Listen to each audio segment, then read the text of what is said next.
So good evening to all. Welcome to week 5 of Electrical Machines 2 NPTEL tutorial.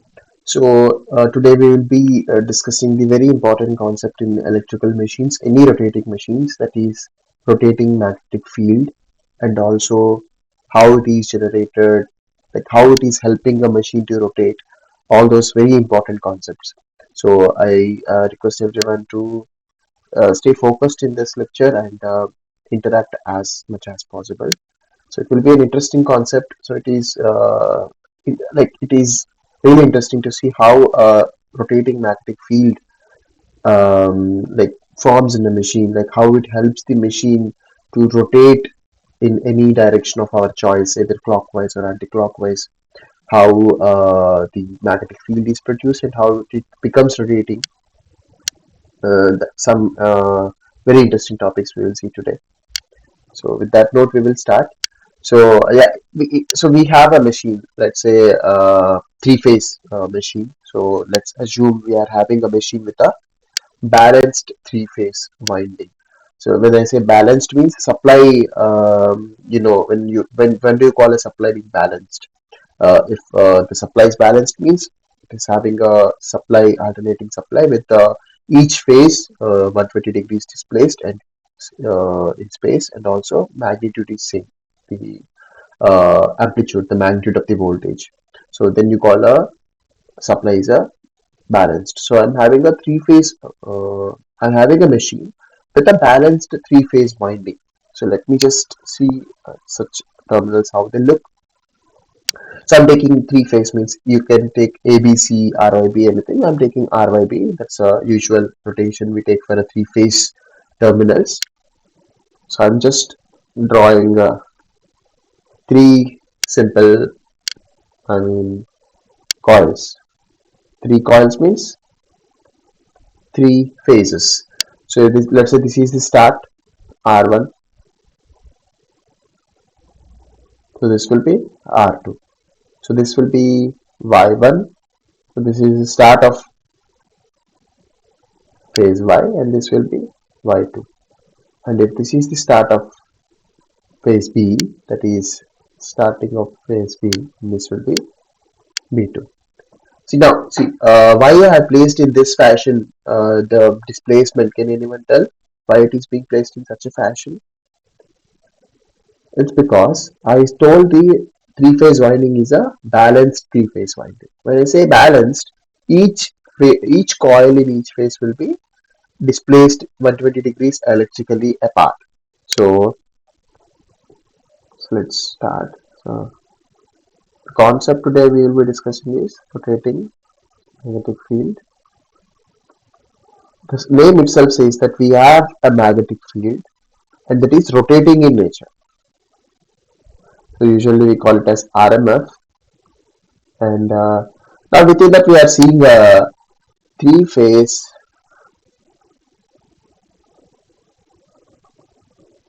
balanced winding. This is a three-phase balanced winding. Now when I say three-phase balanced winding, R and Y and B, let's say three-phase RYB I'm taking, R, each phase starts, like RYB starts, see the start points. Each coil start will be displaced 120 degrees. See, when I'm taking degrees, it should be electrical or mechanical. So whatever I'm talking is electrical degrees. Electrical degrees apart.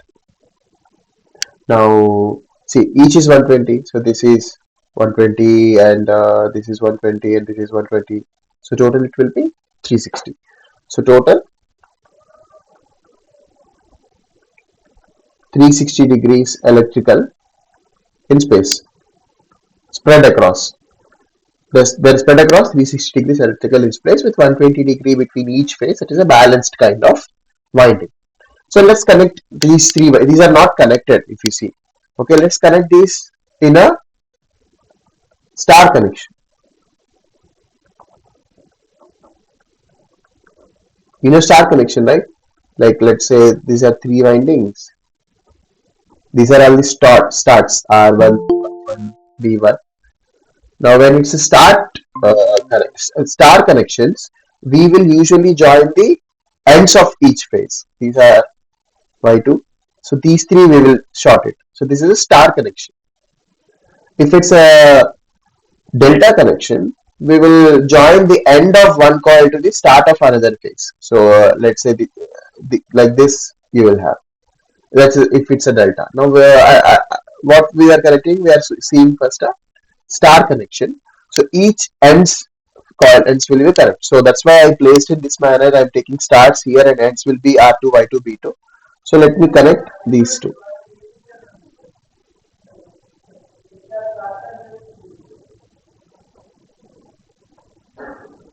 It's R2, this is R1, this is starting of each phase. It's a three-phased balanced winding, and now I have joined all the ends of each phase to form a star connection. Now next thing what we will do is we will connect a supply. So this is see, we are connecting a supply, and I am saying the supply is also a three-phase balanced supply. Now each phase I'll bring it down like this because I want to give it a supply.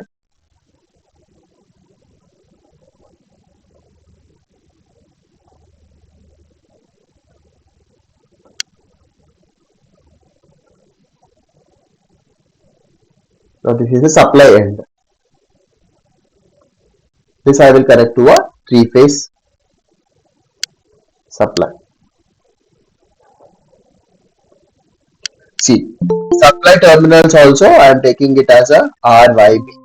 So these RYB and these RYB are different. I'm saying. So R B, this is B terminal and this is Y.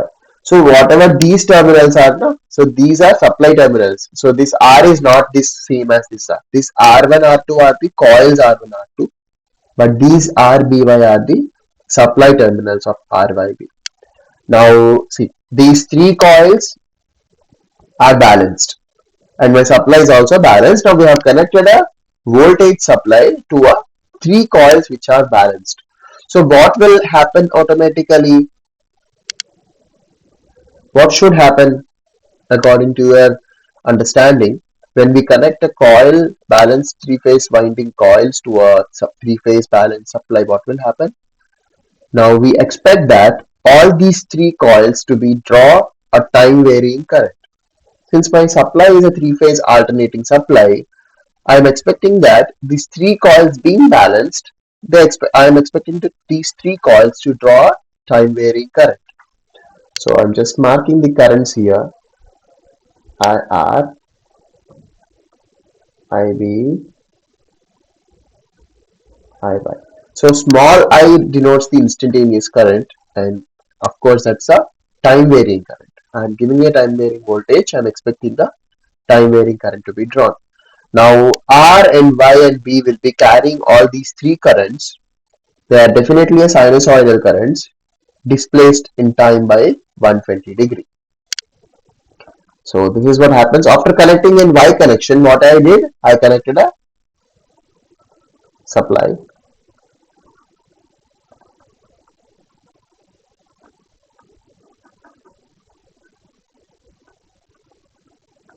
Now once as a reaction of this, what will happen? They will each phase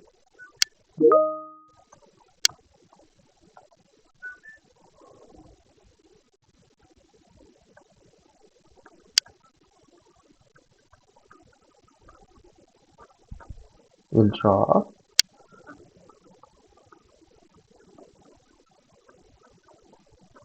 time varying currents. So R and Y and B, we know they are carrying the sinusoidal currents displaced in time by 120. So I'm also writing that. So these are important points. These are very basic things happen when we connect a winding to a supply. So that's why I'm writing it here. So it will be easy for you to remember, like what happens when you connect a supply to a winding. So each phase will draw time varying currents after connecting to supply, and then RYB will carry. I'm just writing the nature of this current. So these are sinusoidal currents They are displaced in time by 120 degrees.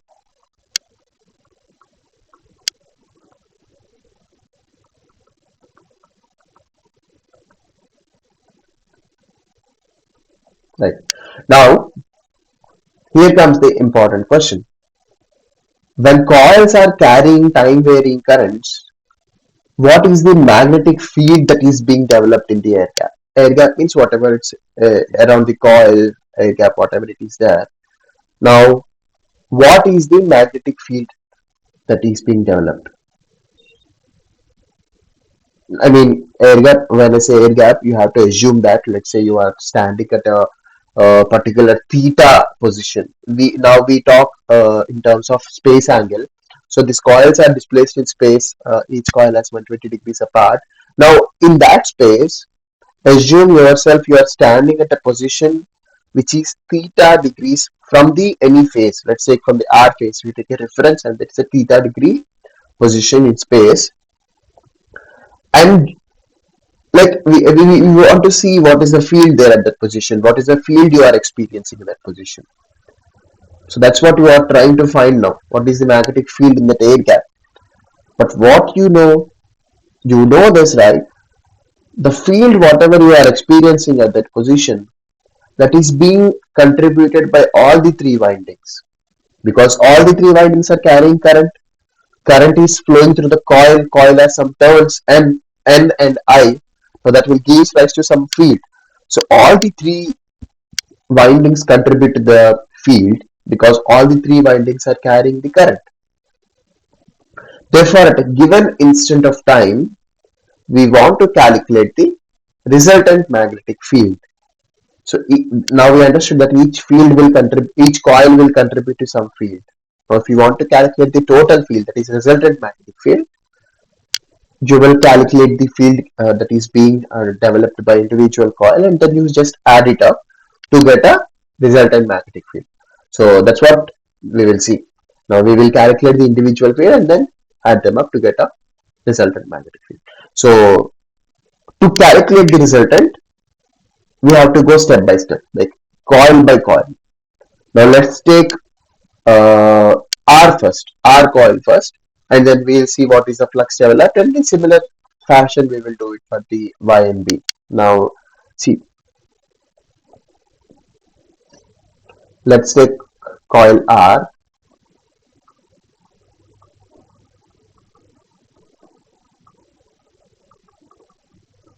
Coil R.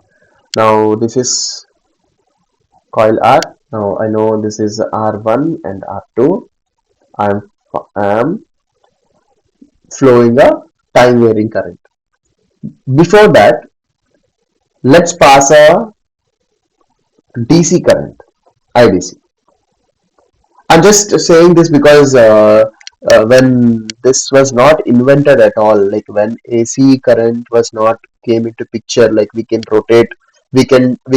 generate a rotating magnetic field with just an AC current. When this concept was not discovered by Tesla, till that point, how they used to rotate machines is by just passing a DC current.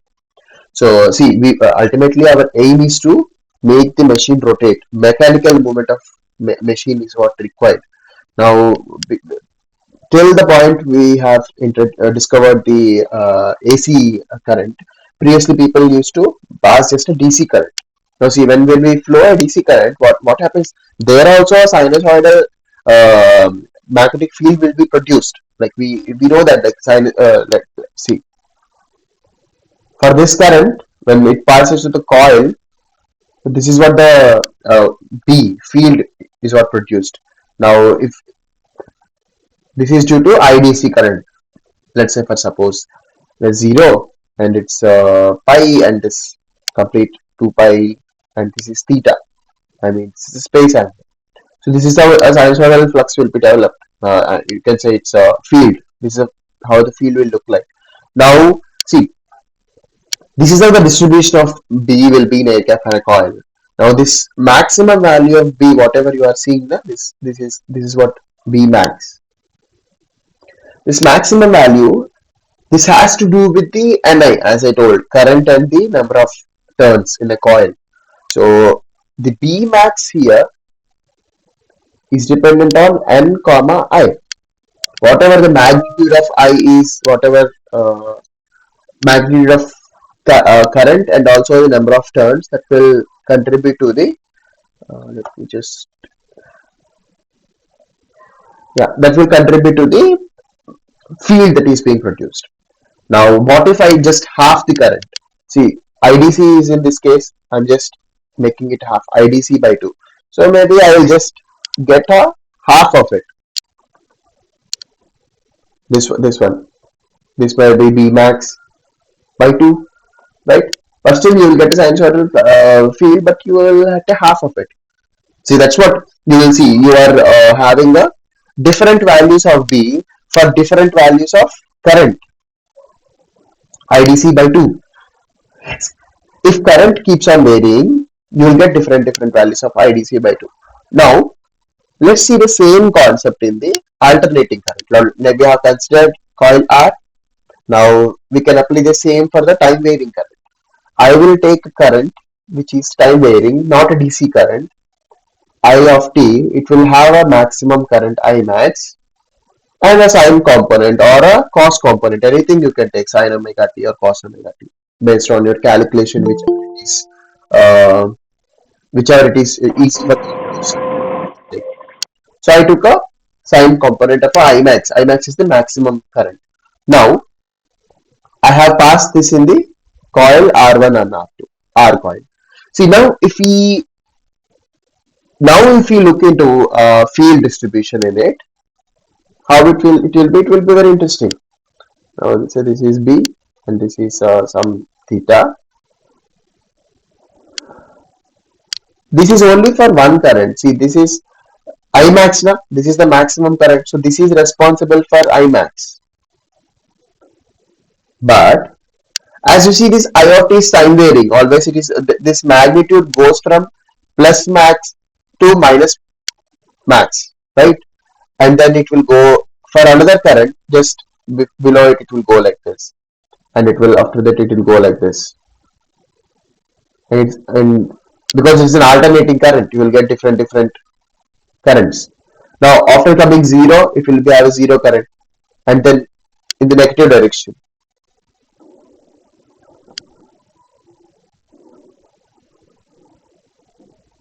And a maximum. Okay, so you are having a multiple sinusoids with multiple peak magnitudes due to your time varying current that is flowing through the R coil. Now imagine yourself standing at some point here. Let's say at point P, you are standing here. Okay. Now at that point you are standing and you are seeing the field that is being visible to you at that point, whatever you can feel. So you are getting a kind of field pattern. Now at this point, I'm drawing a line here. Now if you see at this point you are standing and look in the field pattern, at this instant this is here, this is here, this is here, and this is here, you have reached maximum. And then you are going negative and negative maximum. It's like a pulse going from peak to positive peak to negative peak, positive peak to negative peak. So it is like a standing pulsating wave. You are just standing there, right? And between two bounded values, the wave is getting pulsated. That's what you are observing at that instant of theta, at that position. So whatever you are observing at that point, you call it as a standing pulsating wave.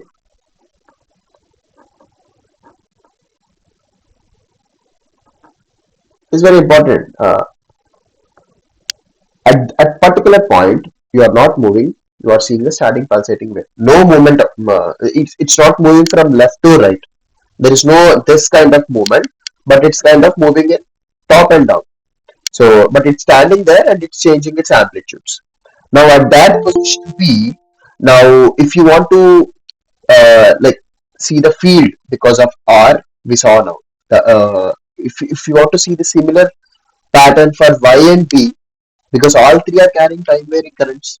Now, if we similarly for Y comma B, if you want to see the same pattern, What y is having the current, that is I max sine omega t plus 120 because it's one displaced, and b will have I max sine omega t minus 120. See, individually they are carrying time varying currents, and these two also individually they will produce the standing pulsating wave, which is this one SPW. I'm just giving it a name. Y, Y phase will produce a standing pulsating wave, and B phase will produce a standing pulsating wave at that particular position, right? But all these three pulsating waves will be 120 degrees apart in space at that position, right? So that's not very difficult to understand.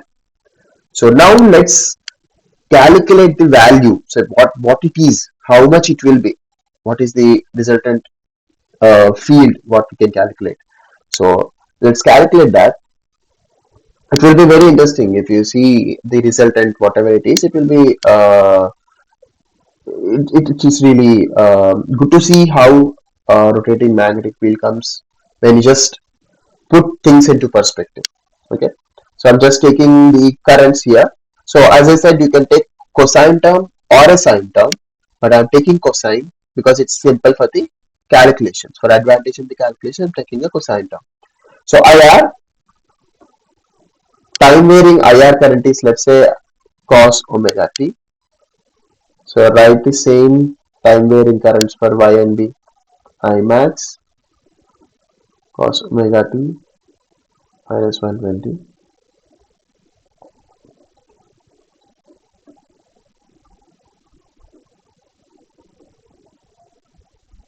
So these are time varying currents I took.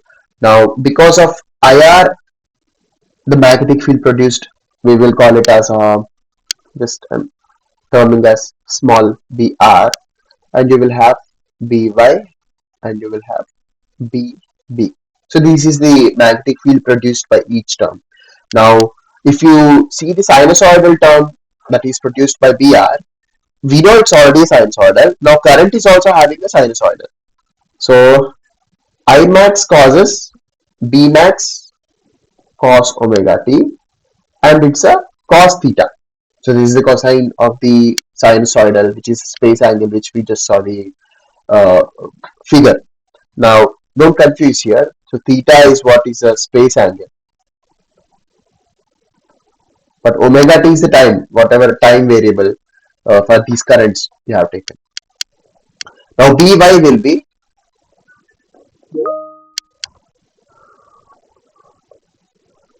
B max cos omega t minus 120 multiplied by cos theta minus 120. Now B max cos omega t plus 120 multiplied by cos of theta plus 120. Now see, whatever we have to, omega t is also displacing by 120, theta is also displacing by 120. Don't get confused because they are displacing two times. Don't confuse that why are they displacing it two times when they are only displaced by one time. So this whatever inside one, this wt, this displacement is caused by the currents. This displacement is because since currents are displaced by 120. Now this displacement, whatever it is, since R, Y, B are displaced by 120. So this is what the two displacements are. Now if you don't pass a sinusoidal current, this won't displace. Just the constant B max will be there, and this will be just displaced in space. So theta is what space angle, and omega t is what the time variable. Now what exactly time variable? You don't have confusion, right? I'll just see. This is omega t. We call it as a time variable where omega is what 2 pi f, where f is the supply frequency. So based on that only the current will be generated, right? So that's the time variable here. So okay. So at a given theta and omega t, Now you can easily calculate BR, BY, BB. Now BR, BY, BB is just a omega t and theta. If you know that the omega t what at what position it is and what is the theta position in space with respect to the difference, you can easily calculate the fields produced by individual. And the resultant is nothing but we are adding the BR plus BY plus BB. So let's calculate the B resultant. B resultant is BR plus BY plus BB. Now BR we know it's a function of theta and omega t, right? Now similarly plus by is it also it is also a function of theta and omega t, and bb is also a function of theta and omega t. Now let's substitute each expression we know br, by and bb, and everything is having the common factor of b max. So let's take b max common and just substituting whatever is b max, br, by, bb. The br is what just cos omega t into cos theta.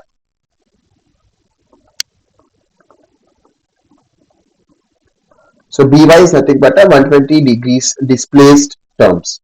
So cos omega t minus 120 multiplied by cos theta minus 120 plus bb cos omega t plus 120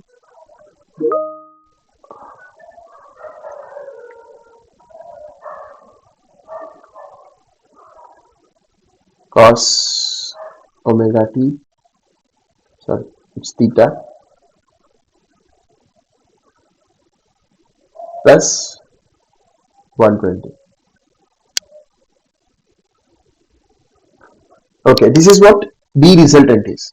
Now we will just be using a simple trigonometric relations to solve it. It's a simple relation. Before that I will just multiply it by 2 and divide it by 2, just because to get into a trigonometric relation. So you know now that relation I will also write here. 2 cos A cos B. So what is 2 cos A cos B? Cos A plus B plus cos A minus B. So this is what 2 cos A cos B. This is also 2 cos A cos B. This is 2 cos A cos B. Same in that formula only. So this will be cos A plus B and this cos A minus B. So this will be B max by 2. The first term will be cos theta plus omega t cos theta minus omega t. See, whatever it is, a and b, a minus b, you can take a anything, a and b, a can be theta, omega t, b can be theta, because it's a cosine function. A minus b is equals to b minus a, cos theta is equals to cos minus theta. So that doesn't make any difference. So you can take anything. Okay, this is the first term, and this is cos a plus b cos a minus b. A plus b will give theta plus omega t minus 240.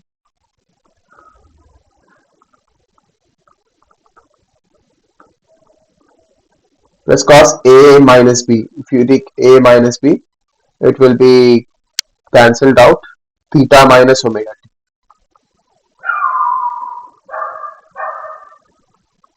Third term, if you just add it, cos theta plus omega t plus 240 plus cos a minus b, theta minus omega t. Right? So now what you have seen here, so each term has same cos theta minus omega t, same. So there are 3 times of cos theta minus omega t, and you have a cos theta plus omega t, theta plus omega t minus 240, theta plus omega t plus 240. You have a relation. So if cos a plus 120, cos a minus 120, summation will be equal to 0. So that's the standard trigonometry identity. So it will be same for 240 as well. So this is also equals to 0, the summation of these three terms.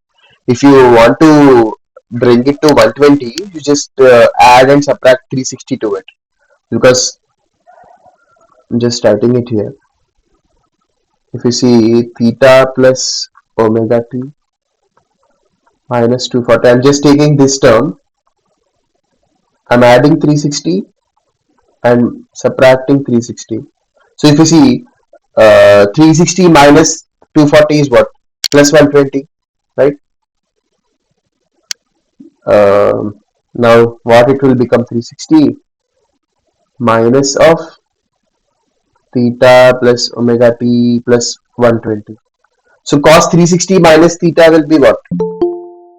Cos theta, cos 360 minus will be in fourth quadrant, and it will be equal to cos theta only. So this cos theta plus omega t plus 120. So this will become plus 120, and this will become minus 120 if you add 360 and minus 360. So cos theta, cos a plus 120, cos a minus 120. This summation will be equal to 0. You will be left with three terms of cos 3 theta minus omega t. So just that's what I'm writing. B max by 2, 3 cos theta minus omega t. So this is what you got. So I'm bringing 3 outside. 3 by 2 B max cos theta minus omega t. So this is very important relation to calculate a resultant magnetic field in a three-phase machine. Now you have seen the 3 by 2 factor is being multiplied to the maximum field, that is the maximum what you can say, maximum peak amplitude. So if we want to sketch this waveform to see how it will look like, that's what you want to see. So let's just one second. Sorry. Let's just have a look here. I'm just try to drawing it.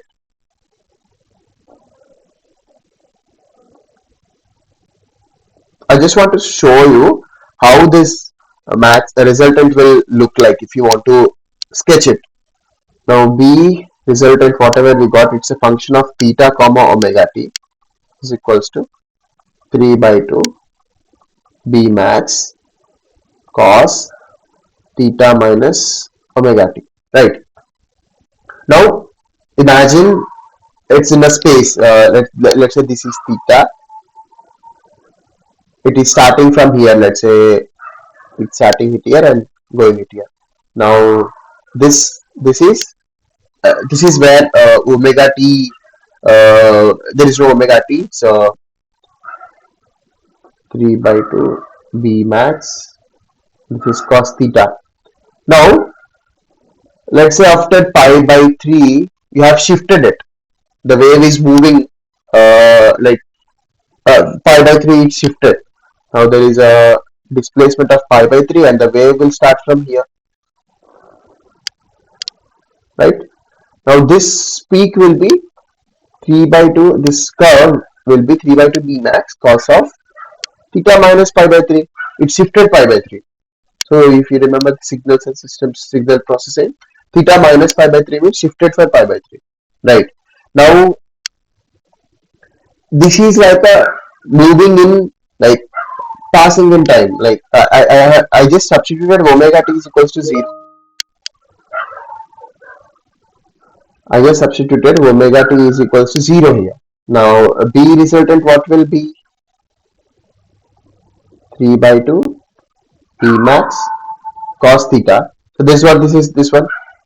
And now when omega t is equals to pi by 3, time passing, that is pi by 3 time has passed. Now B resultant will become 3 by 2 B max cos theta minus pi by 3. Right. Now it is shifted by pi by 3. It's the same waveform but it's lagging by pi by 3. So it is nothing but a moving cosine curve, right? So for some other value in time, some if some time passes by, it will start from right here, and it will keep on going like this. It's like a moving cosine. That is the most important concept you have to see. Let's say we're trying to make a machine, induction machine or synchronous machine, whatever kind of rotation you want, based on that you will develop the machine. So that based on that only you will see if you want a forward movement, this is what you will get 3 by 2 b max cos theta minus omega t. Now if it is based on whatever induction machine or synchronous machine, whatever it is, you will get a machine which will have a resultant field 3 by 2 max b max cos omega t minus or plus theta. So now we got minus theta, right? That is we got a forward movement. If it is a omega t plus theta or theta plus omega t, you will get a reverse movement. It will move backward direction. So that's what is this plus and minus refer? Omega t plus theta means field moving backward direction of theta. When you look at theta is a space position, is a position in space. So with respect to that theta, it will be a backward movement. Now, if it's omega t minus theta, like what we have got from now,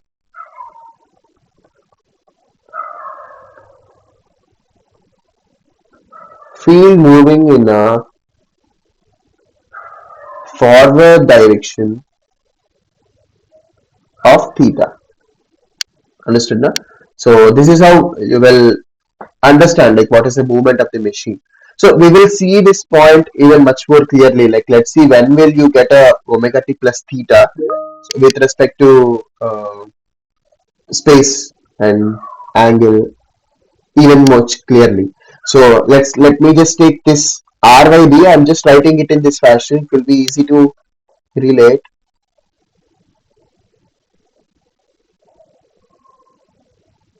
This is r1. This is r2, and this is I'm taking as b1, b2, and this I'm taking it as y.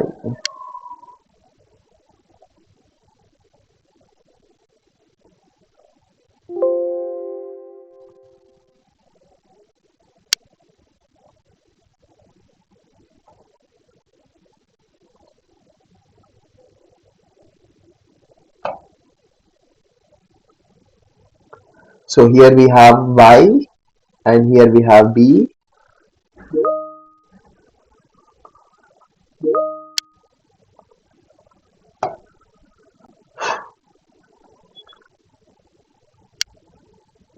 So this is r. So see, this is how the coils are being displaced. Let me just mark y2 and y1 here. Y1. So these are the three coils. These are displaced 120 degrees apart in space. Okay. Now I am trying to pass a alternating currents through these. This is IR.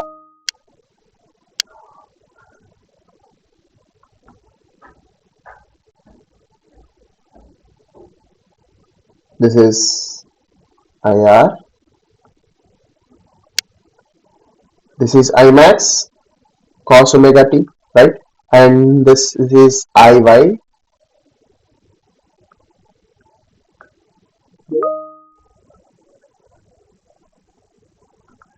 Imax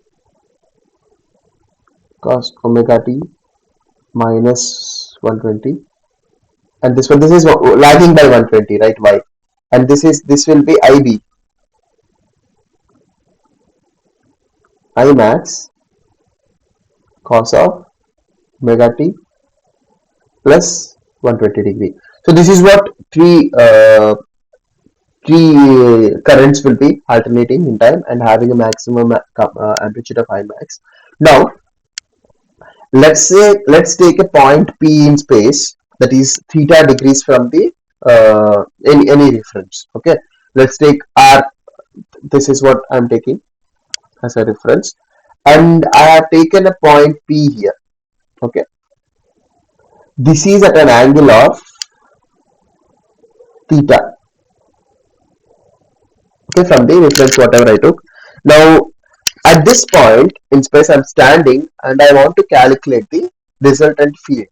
Now you know, as I said earlier, this field is being distributed by the all the three windings, because all the three windings are now carrying the time varying currents. So at this point P, I want to calculate the resultant field now. So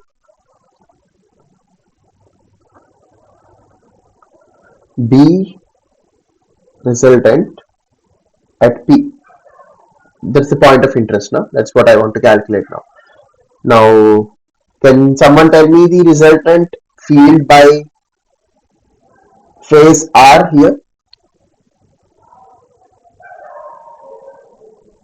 See, because of I max cos omega t, I will get B max cos omega t. And what is the angle now? See, if you remember the old discussion, so B max will be B max cos omega t and cos theta, that is a space angle, right? Now we know this is at the rate of theta degree from P is at a theta degree distance from R phase. It will be cos theta. Now similarly for Y phase,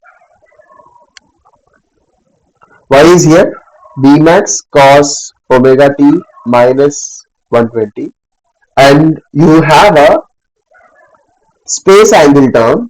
Can someone tell me it is theta plus 120 or theta minus 120? This is very important here. That's the reason I am making it in a separate figure. So this is 120 and there is another theta. So this is the distance from the point P to coil Y. So you will get a theta plus 120 here. And now we will have another B max cos omega t plus 120. Now if you see the space angle, so this is completely is 120, this is one. So this one will be 120 minus theta. So this will be cos theta minus 120. Okay, this is what the resultant now. So again you have a B max common and you take divided by 2 and multiply by 2, same thing if you do it. You can see 2 cos theta plus omega t will have common. Now theta plus omega t, theta plus omega t. When you add these two, this 120 will get cancelled. So you will get 3 times cos theta plus omega t, and rest all the 3 terms, whatever theta minus omega t, theta minus omega t minus 240, theta minus omega t plus 240 you will get. Those 3 you will get anyhow, get cancelled. So this is what resultant you will get, and it will be 3 by 2 B max cos of theta plus omega t. So this is a resultant at B, resultant at that point P, 3 by 2 B max cos theta plus omega t. Now if you want to sketch in similar fashion, now at theta is equals to 0, it will be having like omega t is equals to 0. Let's say it is starting like this. At omega t is equals to like pi by 3, theta plus pi by 3 it will get. Theta plus pi by 3 means it is starting early, theta plus pi by 3. So this is how it will be. And this, the movement will be backwards. So if it is theta plus omega t, you will get a backward movement. That's what we have written here. Theta plus omega t will have a backward movement. That is the movement opposite to theta.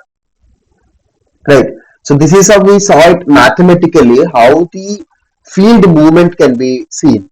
Now, if you want to see it more, like if you want to visualize how the resultant is moving, now let's see the resultant field much more nicely, not just in a mathematical way, but visually. So that will be even more like satisfying to for you to understand. So okay, this is how the resultant is being moving at different omega t is equals to 0. Okay, I know now omega t is equals to 0 means the curve is starting like this.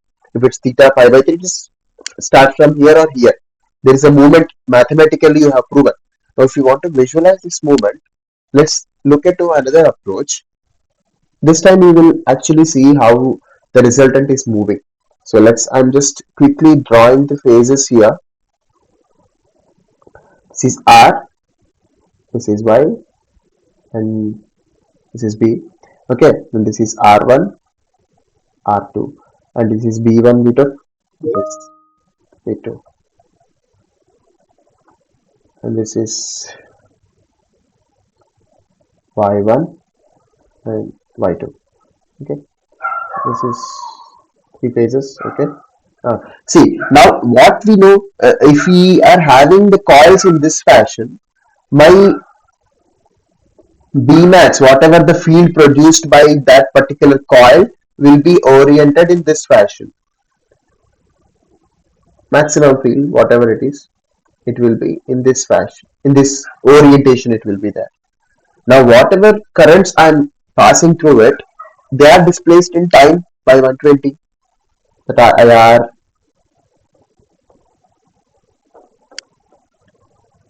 Mx cos omega t,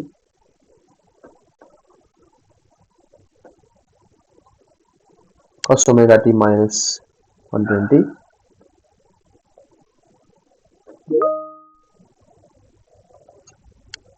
Max cos omega t plus 120.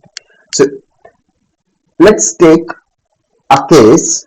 I want to visualize this resultant field. Okay. Now at omega t is equals to 0. Okay. There is time has not passed. Just at the starting position I want to take. Now just substitute omega t is equals to 0 in these. Right. So what will be IR, IY and IB? Can someone tell me? At omega t is equals to 0. IR is equals to how much? Cos 0 equals to 1. IR is equals to I max. IY is equals to cos minus 120. This is cos 120. Cos 120 is minus 1 by 2. Minus I max by 2. And IB, again 0 cos 120, that is minus I max by 2. Right. So fields produced by each current will be each phase. It will be B max because the current magnitude is I max. So the peak will be B max for R phase, and it will be half for Y but in the negative direction, and it will be half for B phase, and it's also in the negative direction. Now let's just try to put it into a figure. See, this is what B max would be. It's a maximum if you are flowing a maximum current. So what it is maximum? I am flowing maximum. So whatever field I will have will be B max. This is only for R phase I'm saying. Now let's see for Y phase. So for Y phase, for I max by 2, your field will be B max by 2. That will be half, and it should be negative. So if it is B max, for which phase? Y phase. So for Y phase, this will be the B max direction. So this will be the B max direction for Y phase. So now it is half of it, maybe half of it, like this one, but it's in the opposite, minus B max by 2. So it will come here, half and minus, right? This is for the Y phase. Y phase. This is for R phase. And for B phase, let's see. B phase also, first I max by 2, you will have B max by 2, and also a negative sign. So it will be in the opposite direction. So the actual direction of B is this way, which is B max. This is B max.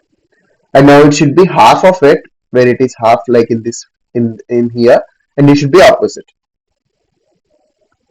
This is minus B max by 2. This is for B phase. Okay. Now, what is the angle here? How much can someone tell me? So this is 120. This is 120. This is exactly half and reverse. So it will be 60 and 60. Right. Now, since these two are equal angles, and this is also B max, now I want a resultant one. So the resultant addition will fall on this axis only. because this is equal angles, so it won't go up or down. It will be resultant will be on this axis. So I want to calculate the B resultant. So to calculate the resultant, let's drop the projections of these two on this particular reference. So let's just write B resultant is equals to, I know from the R phase B max, which is having the same phase on the same reference, B max. So now let's see the Y phase projection on the resultant. So this is 60 degrees. So this is minus B max by 2. That is okay. That's minus we shouldn't take. See, magnitude is B max by 2. Magnitude is B max by 2. So magnitude we know, the angle we know. The projection will be B max by 2 cos theta. So B max by 2 cos 60 plus, similar for this also. This is the magnitude is B max by 2 and angle is 60. The projection will be B max by 2 cos 60. So someone solve it for me. Cos 60 is how much? Cos 60 is how much? 1 by 2. So B max is 2 times repeated plus 2 times of B max by 2 cos 60. This is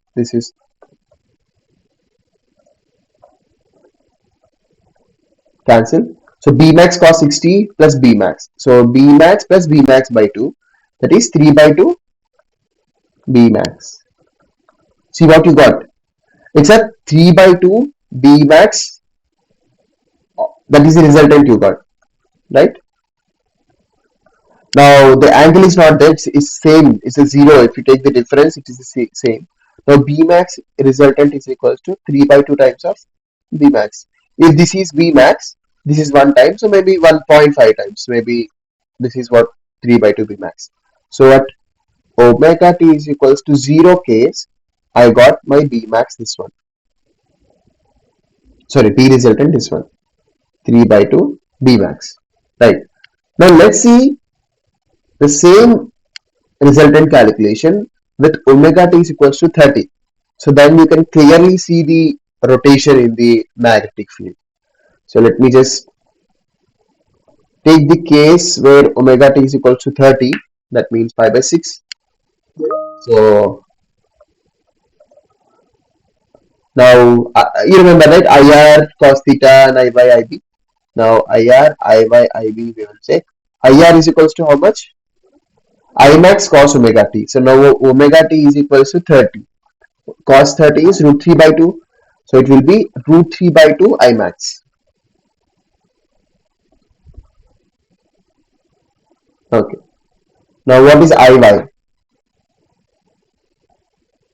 IY cos 30 omega t minus 120. Omega t is 30 na? 30 minus 120 is minus 90. So cos 90 is 0. So IY is equals to 0. Now IB. IB is cos 30 plus 120. That is cos 150. Cos 150 is how much? Minus root 3 by 2.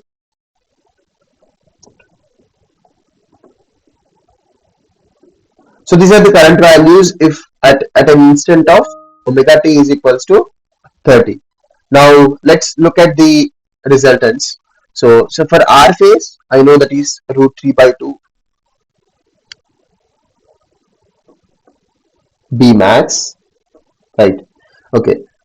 Now what is the resultant for Y phase? There is no resultant for Y phase. Usually we have this in this Y phase, but now it is 0. So there is no Y phase.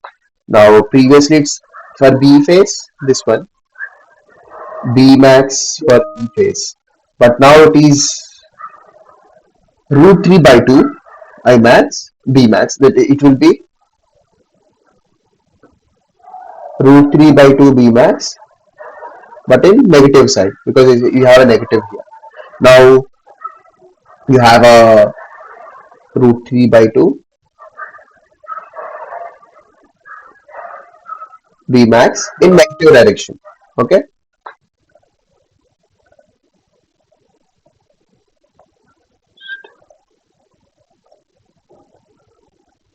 Okay. So it's 3 by 2. Now you know this is 0 and this completely is 60. Now the resultant will be between these two. So this is 0 and this is because now we don't have any y component to fall in this place. Now resultant will be due to these two only.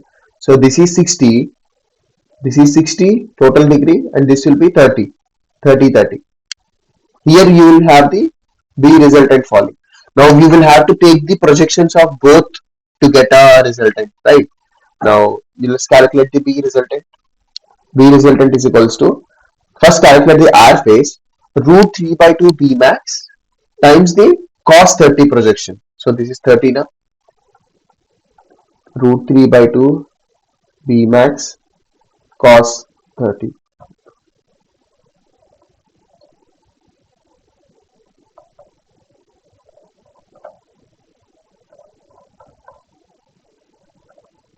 Sorry. Plus, so what is the projection of B phase field onto the resultant? Same, root 3 by 2 B max times cos 30.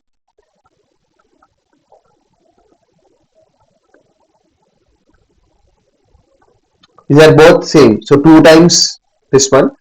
So it will be root 3 B max cos 30. So how much is cos 30? Root 3 by 2. So root 3 times root 3 by 2. So it is nothing but 3 by 2 B max. So interestingly, we got at omega t is equals to 0, the resultant is 3 by 2 B max. And even now, it's 3 by 2 B max. But what is the resultant position? So now the position is here. So whatever it is, I got here it is like this one, B resultant. And at omega t is equals to 30, the magnitude is 3 by 2 B max. Now if you go back at omega t is equals to 0 case, this is the omega t equals 0 case. So this is what you got, resultant 3 by 2 B max but in 0 degree. Like this is what you got, 3 by 2 B max at omega t is equals to 0. See, now what you have clearly saw, at omega t is equals to 0, it is in this position. Let's say you are seeing my pen, this is in this position at omega t is equals to 0. At omega t equals to 30, the magnitude remains same for the resultant. It's 3 by 2 times the B max, but the position shifted here, right? Now, in a similar fashion, if you calculate for different values of omega t, maybe 60, 90, 180, 270 and 360, you will get for maybe 60 you will get like this, 90 you will get like this, to like 150, 180, like this is what you will get. So this is what is this? This is nothing but the resultant magnetic field. You are seeing the magnetic field at different instances of time. At omega t equal to 30, you got this. At omega t equal to 60, you will get this. 90, you will get this. The resultant magnitude is remaining same, but the position is shifting. So the magnetic field is just rotating in space with respect to time, having the same constant magnitude. So what is this? It is nothing but the rotating magnetic field. So it's looking like a sinusoidal wave of amplitude 3 by 2 B max, and it is moving in the space in clockwise direction. So it's nothing but the rotating magnetic field. So this is what observed by Tesla. So previously what people used to do, they are just flowing a DC current and they are getting a sinusoidal Bmax. Now they want to move that sinusoidal Bmax so that they can move the field. So in order to rotate that magnetic field, what they used to do, they used to supply a DC current to the machine and they used to mechanically move it so that they can move the field in it. But later, Nikola Tesla came and said that there is no need to move it mechanically. There is no need to physically move it. You just replace that direct current by a alternating current. If you just replace the current, flow alternating currents, you will automatically get a rotating magnetic field without even having a mechanical movement. See, you are not mechanically rotating anything here, but you are still producing a rotating magnetic field. So that's how Nikola Tesla came with the concept of RMF by sending a alternating currents. So this is how interesting it is. Like now you have seen visually how the RMF is being produced by just flowing alternating currents, but not mechanically rotating anything, right? So that's how you will get a, like, let's say this is a any rotor or anything, like resultant. Let's say you can call it a resultant magnetic field. Now this is having a magnitude of 3 by 2 B max, and this is like the B max is the maximum flux density, and then with, and this is rotating in the space. Now there comes another concept now. So we have now seen how a rotating magnetic field is being generated. Now the next important concept is, okay, you are seeing some resultant magnetic field and it is rotating in space. Now for every rotating quantity, the important term you want to talk about is speed, right? With what speed it is rotating. But you have just proved it mathematically and also visually. Okay, I can see some rotating magnetic field that is rotating in space. Now what is the speed of that particular RMF? There comes the important discussion. So that is the speed concept. Now this is a very relative concept. The speed, I will just write it. You will remember speed of RMF. Now see, now we know I can generate an RMF. Now, if you are given with a three-phase balanced winding, you know how to generate an RMF now. Now, either whatever it is you want to, if you want to do it clockwise or anti-clockwise, you can easily generate it. Now, two main questions for this RMF. So that's what I'm writing it. The first question is, what is the speed?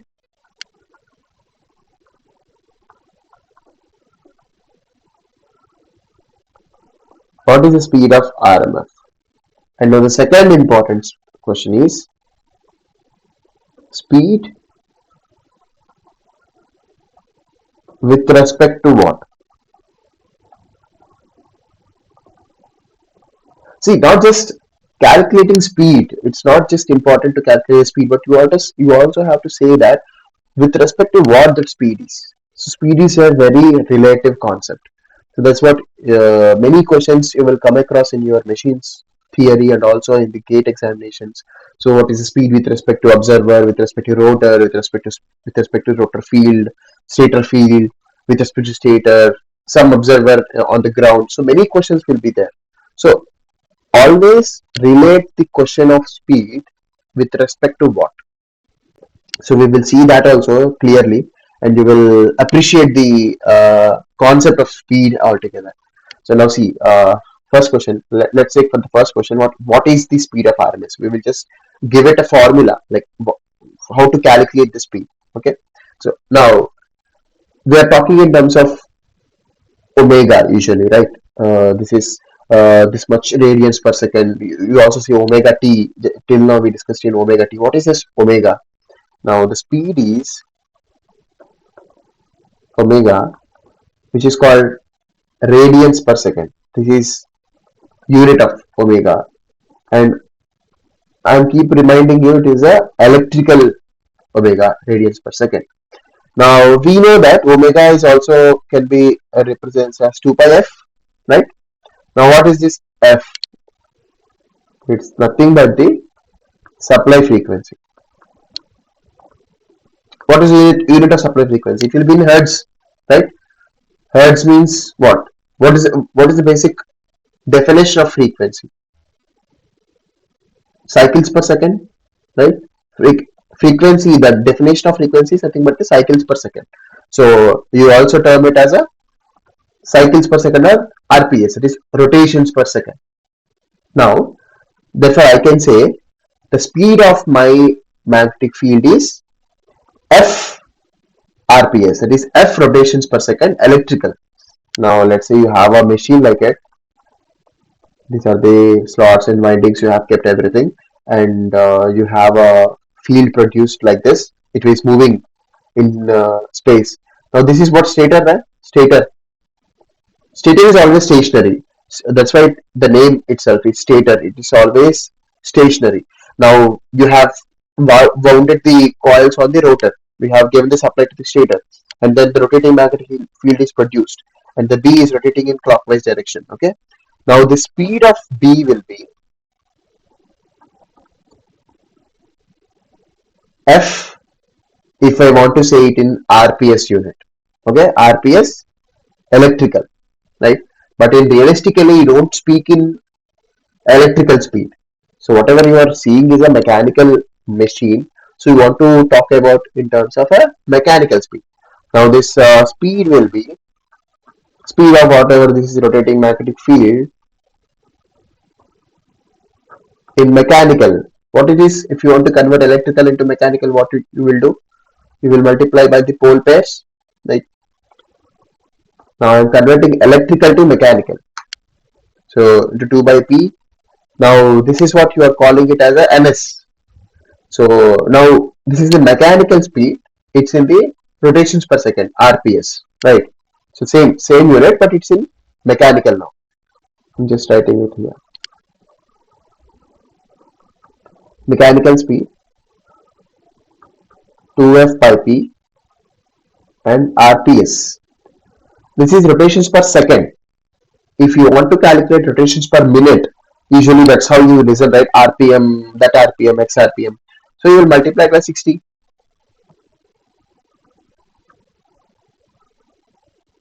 Right? This is what in RPM. So you call it as N, capital N, that is 120 F by P, which is in RPM. Now let's I will write all the points separately, but let's discuss the second question first before writing all the conclusion points. That is, which is speed with respect to what? Let me just take another slide.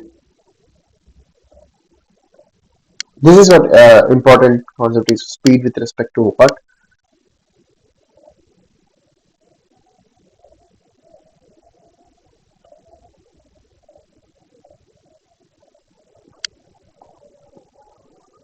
Second question.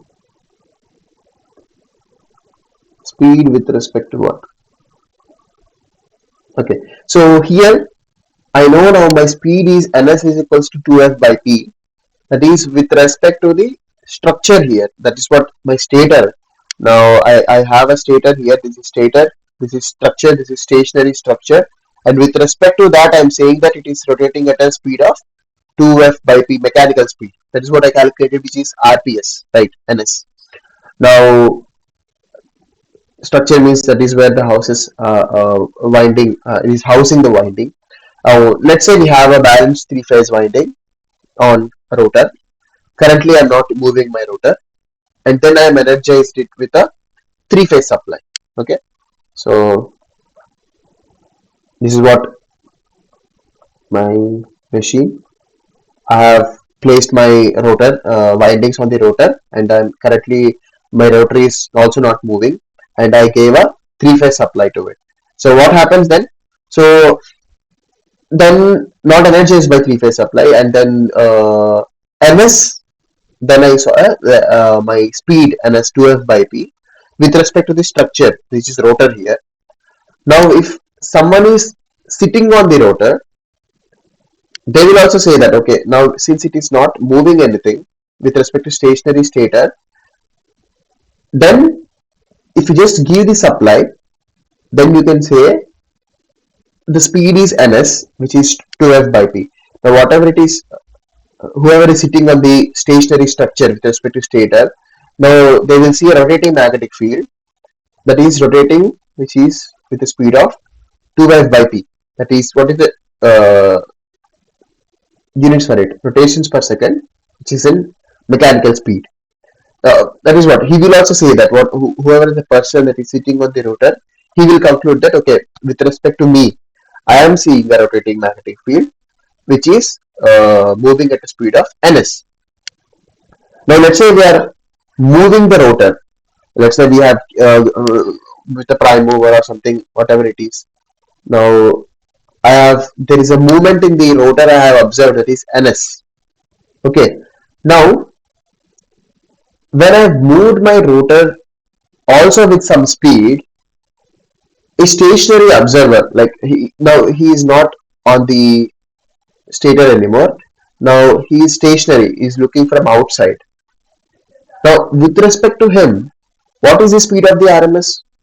No, sorry, RMF, rotating magnetic field, with respect to stationary observer. So he's seeing this NS, and also the rotor is moving with NR in the same direction.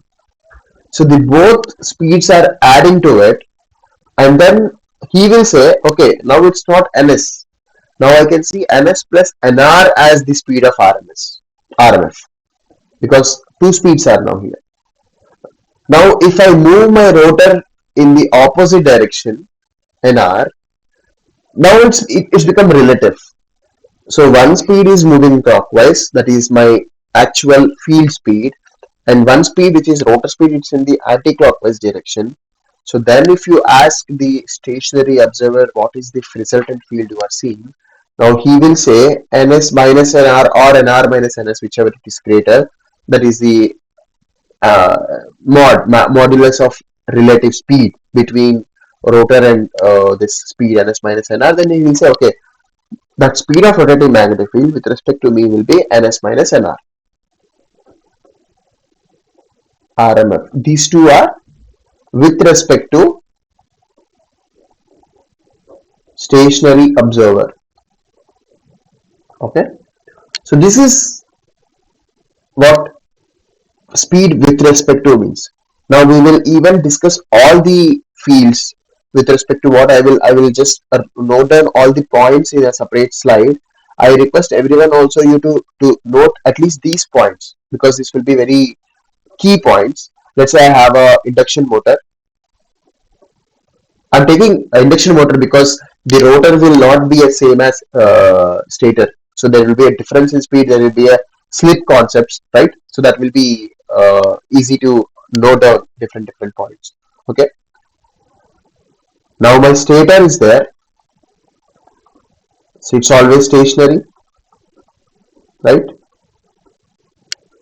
Now then we will have another part in the machine, that is rotor.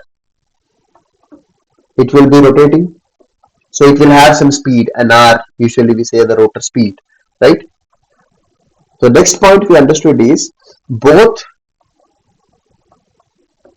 stator field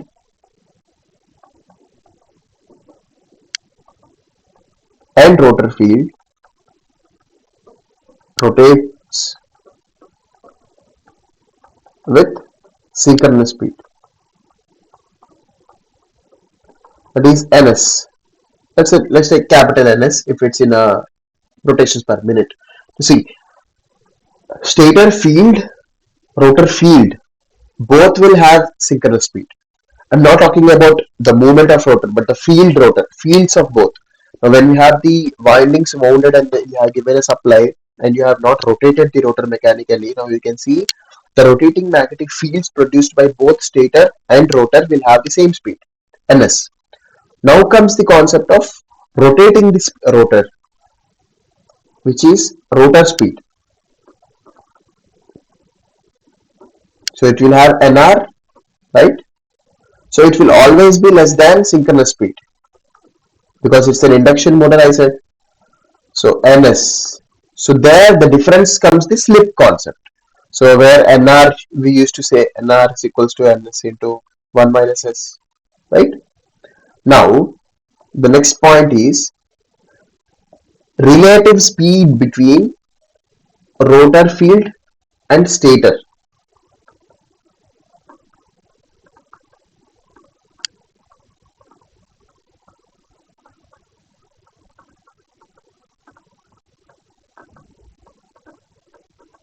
Okay. See, now you know rotor field is having a speed of ns. So this is the third point. And stator is having a stationary, so it's not having any zero speed. So what is the relative speed between these two? Ns minus zero. That is again synchronous speed. I'm noting down all these points because it will be very useful for while solving the problems, and also it is easy for to summarize all the points. Now, what is the relative speed between rotor field and stator field? See, rotor field is also having ns, right? This is ns, and stator field also having ns. Now, what is the resultant field? Ns minus ns. It is 0. So the relative speed between both fields is always 0 because both fields are having the same speed. Now the next point is relative speed between stator field and stator. Simple. So the stator field I know is having a ns. Stator is having a 0 speed. So relative speed will be ns minus 0, which is ns, that is synchronous speed. Okay. Now these are very key points. I will say these are very important to like for you to solve the problems. And let's take another note too. These are all the speed formulas which we have derived in this session. Now first one is frequency, that is cycles per second.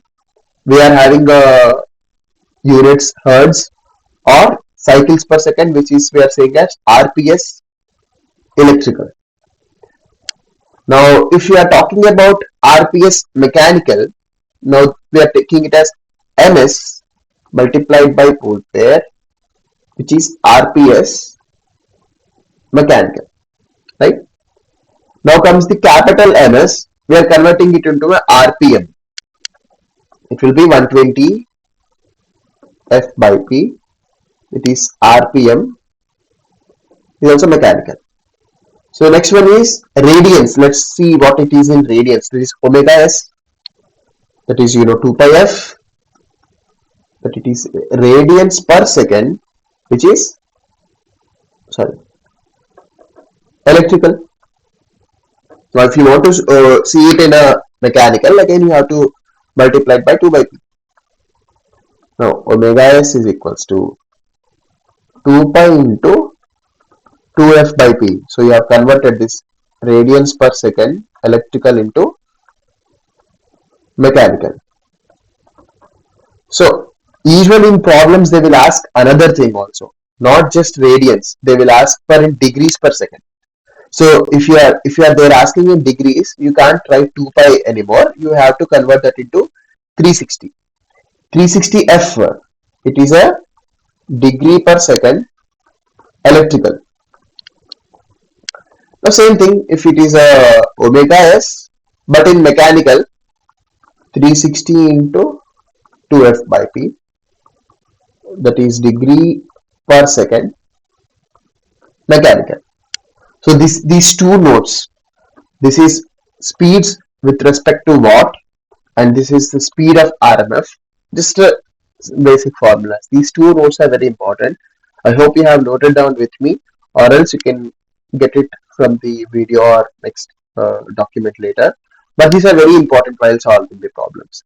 So this is what we will be discussing till now. Now we will solve some very simple problems. Like I'm calling it simple because if you have followed the lecture, this will be very simple. And of course we have noted down the key notes also, note 1 and note 2. Using those, these will be even more easy to solve. So let's pick up pen and paper and get a calculator, and we will solve these questions. It will be very simple. So let's read the question. So consider the stator of 4 pole, okay, P is equals to 4, and 3-phase induction motor being supplied by a 50 hertz supply. Now we have to find the speed in mechanical degree per second. Okay, speed. Okay, what is the speed they are asking? Stator field with respect to a ground observer. Okay, let's get back to our notes first. So they're asking the speed of a stator field with respect to ground observer. See, stator is nothing but a ground observer because both are having the same speed, which is 0. Now they're asking stator field with respect to ground observer, that is stator. What is the speed we have seen? Because stator field is having a speed of ns, stator is having, ground observer is having a speed of 0. So the relative speed will be ns, synchronous speed. Okay. Now we know we have to calculate the synchronous speed.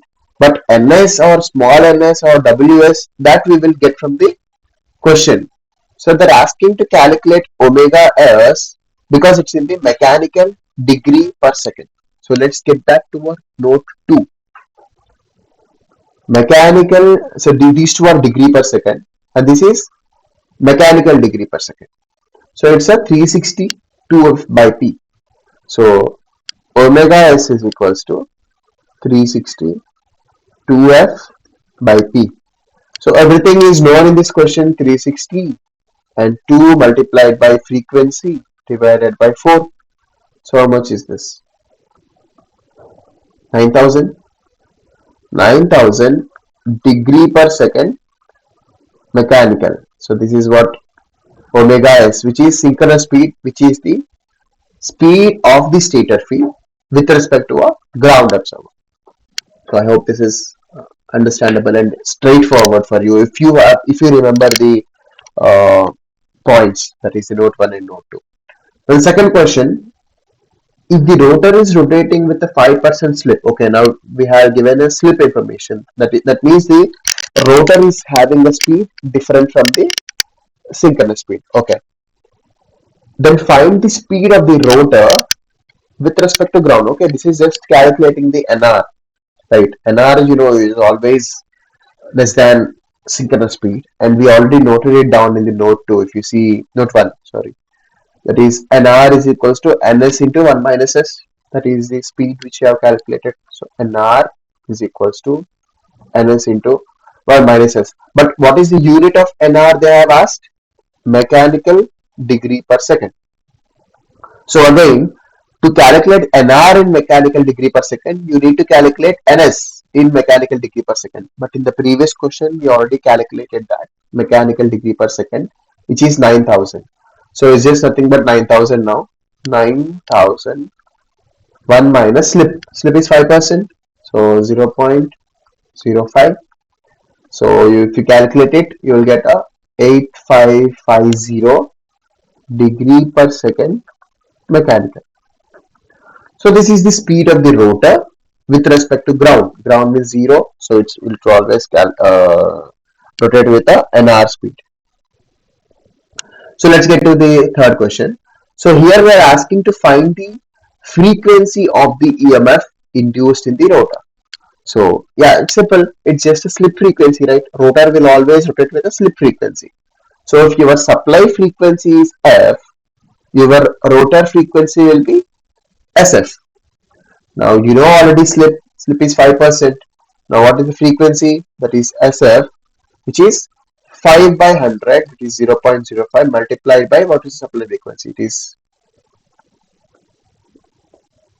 50 hertz multiplied by 5% slip, which is a 2.5 hertz. It's simple, straightforward. Rotor frequency, slip frequency. Now the fourth question is, what is the speed of the rotor field in mechanical degree per second with respect to rotor? Okay, rotor field with respect to rotor. So let's get back to our second note. Simple. You have a rotor field and you have a rotor. Now rotor field will have a ns speed and rotor will have a, see, the rotor field and stator synchronous speed, but we don't want this one. You want a rotor field with respect to rotor. Now see, if you have, let's say you are rotating with respect of nr and you have a speed ns, and both rotor field and stator field are having a ns, and rotor with respect to rotor will be nr.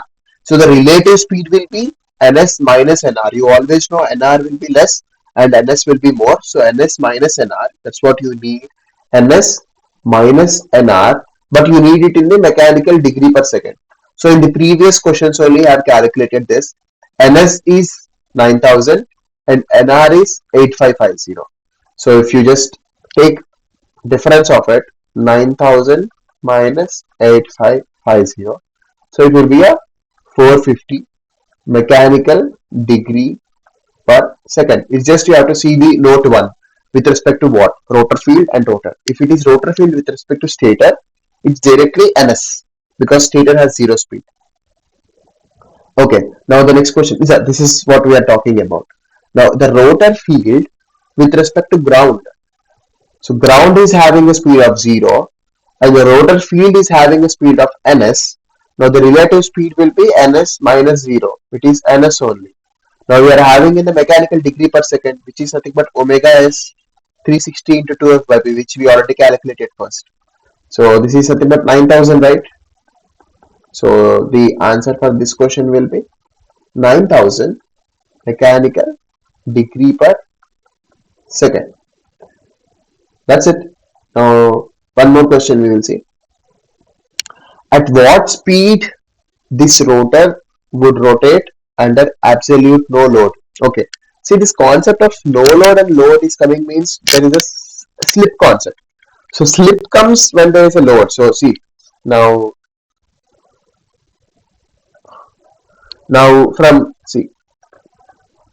no load to full load, your slip will vary. So usually at no load they say slip is 0, but ideally it's not. Very small slip will be there, 1% or 0.5%. So from slip full load S is equals to 1 complete full load. There is no movement. The rotor will be fully blocked. That's how the full load slip will be like. Ideally that should happen, but usually full load slip will be 0.9 or something like that. Now here they are saying that what is the speed of this rotor under absolute no load. So the no load concept, when they are given no information, usually they will give no load slip is equal to so and so. If there is no such information, as you take it as a 0. Now slip is 0. Now that NR is equals to NS into 1 minus S. So NS is equals to 0. Now rotor will rotate same speed as the synchronous speed. See, now they are asking in terms of RPM. RPM, if you go back to our note 2, rotations per minute. What is the speed formula? So here this one is RPM 120 F by P. So that's what you will take 120 F by P, 120 into 50 by 4 pole machine. So it's a 1500 RPM. So this is what the no load concept comes means there is no slip concept at all. So that's it. So yeah, this is the end of numericals which we are going to solve for today. See, we solved every problem just in matter of seconds, just because we are clear with the concepts and we have noted down all the formulas and we all have our formulas at the fingertips. See, now whatever question they can frame, in whichever way they can frame, like with respect to that, with respect to this, rotor field with respect to stator, stator field with respect to stator, and rotor with respect to stationary observer, any combination, there can be multiple combinations. You just remember three basic things. Stator field and rotor field have same speed, ns. Stator will have zero speed, rotor will have nr speed. That's it. Whatever speed they are asking with respect to anything, it's just a relative speed. You just have to minus that, this one, this minus that, and this minus that. That's what. So this is where I want to end today's lecture, and let's see a quick summary of today's discussion, whatever we have done. So today we have discussed a very interesting topic in machines, that is the rotating magnetic field. How RMF produced in a machine by giving an AC supply. So we started with the concept of RMS, like we took three individual coils and joined those three to become a star connection, and then we supplied these three windings with a alternating supply so that some magnetic field will be produced. So after supplying with the AC supply, so we tried to calculate the resultant air gap in the resultant magnetic field in the air gap. Now we know this resultant field will be contributed by the all these three windings because they are carrying the balanced currents, time varying balanced currents, and we took it individually. We took the R, we took the Y, we took the B, and then we added up to get the resultant magnetic field. So before that, we just saw how a field would be for a DC current. It's just we are relating that the peak of the flux to the current magnitude. So if it is IDC, B max, IDC by 2, B max by 2. So that's how it's a DC. Now then we replace it with the alternating currents. So then we did a detailed derivation of the resultant magnetic field with a simple trigonometric relations, and then we got the resultant magnetic field as 3 by 2 B max cos theta minus omega t. And then we saw it in terms of moving waves. If it is theta plus omega t, theta minus omega t, how we will get a forward movement and the backward movement. We saw those two. And then we kind of moved away from mathematical solving, but rather than we saw it in a visualization, how at different time instants omega t is equals to 0 and omega t is equals to 30, how the movement of resultant fields is happening. And then we saw this complete 360 if you go for 30, 60, 90, how the resultant fields will be rotating. And then we solved all the we discussed the concept of speed of RMF, what exactly speed of RMF, and how we will calculate the speed and what is the speed with respect to what, and those concepts we have discussed. And then we noted down all the key formulas or discussion points we have discussed today. Speed concept with respect to what and the speed formulas in different units and different notations. Then we solved 6 different problems, very simple. It's simple because the formulas we are thorough, and we solved these 6 questions, and then that's how the concept of RMF and speed of RMS have been discussed. So that's all I will be discussing for today. If you have any questions for today, please feel free to ask. We will discuss today. If I'm not able to answer, I will come up before next week. But don't hesitate to ask. I hope you understood the concept of RMF today, how the rotating magnetic field is producing in a machine, and the concept of speed also. If you have any question, you can ask.